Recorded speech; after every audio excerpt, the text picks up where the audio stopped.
Bon, l'idée c'est de matérialiser deux choses aujourd'hui. C'est de matérialiser que l'agriculture dans son ensemble va mal. C'est pour ça qu'on a essayé d'amener de la paille et que tout le monde a revêtu un t-shirt noir pour symboliser que les agriculteurs sont sur la paille. Alors aujourd'hui on est là pour dénoncer la politique de M. Macron depuis son élection.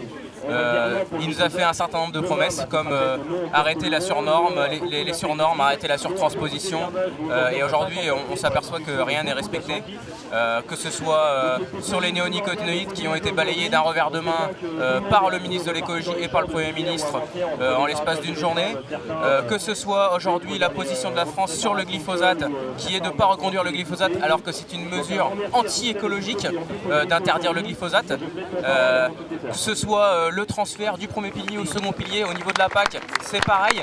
Encore une fois, c'est toujours les mêmes qui doivent payer l'incompétence du gouvernement et aujourd'hui on est là pour exprimer notre ras-le-bol de tout ça. Alors aujourd'hui le glyphosate, pour rappeler simplement la situation, le glyphosate c'est un désherbant total, c'est-à-dire que si on en met sur des plantes, elles meurent automatiquement. Et aujourd'hui la France, par idéologie, souhaite réinterdire le renouvellement et la réautorisation du glyphosate juste pour la fin de l'année, donc logiquement la vente devrait s'arrêter à la fin de l'année. Nous on demande qu'on puisse continuer à utiliser ce produit parce que d'une, ça nous permet de faire des économies en termes de carburant, ça nous permet de mener nos champs comme on l'entend et de manière la plus écologique possible. Le jour où on a plus produit, eh ben, on sera obligé de revenir à des techniques ancestrales qui sont consommatrices de carburant. Je ne vous parle même pas du bilan carbone et des impacts sur les gaz à effet de serre. Enfin, c'est juste antiproductif, c'est contre-écologique alors que j'imagine que c'est ce qu'ils veulent. Donc c'est illogique. Faut pas se dire qu'on s'arrêtera là et qu'on va rien faire d'autre. On va pousser parce qu'aujourd'hui il en dépend de l'avenir de notre métier, quoi.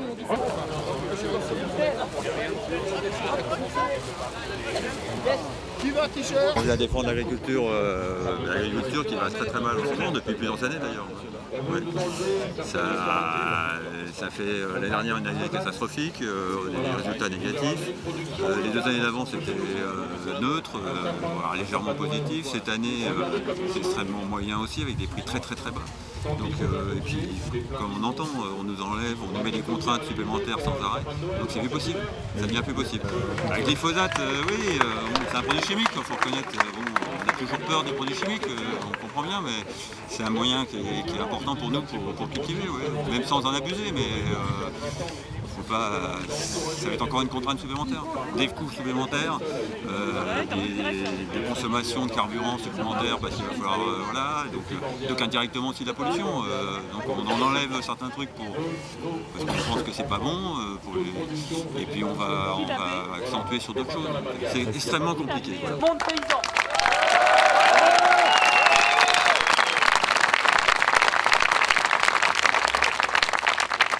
On est parti très tôt ce matin de chez nous en délégation avec la FNSEA et JA.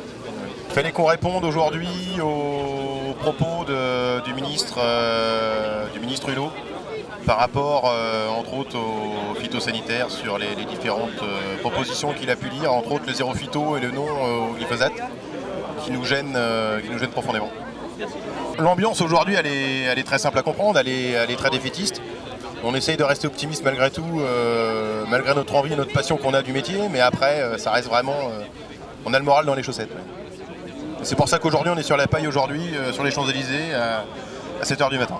En début d'action, on a fait une demande auprès des forces de l'ordre pour qu'il fasse remonter l'info au niveau du président de la République pour qu'on puisse avoir un rendez-vous avec lui ce matin.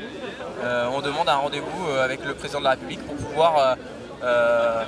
faire remonter nos revendications et surtout lui exprimer le ras-le-bol de nos campagnes et de nos agriculteurs.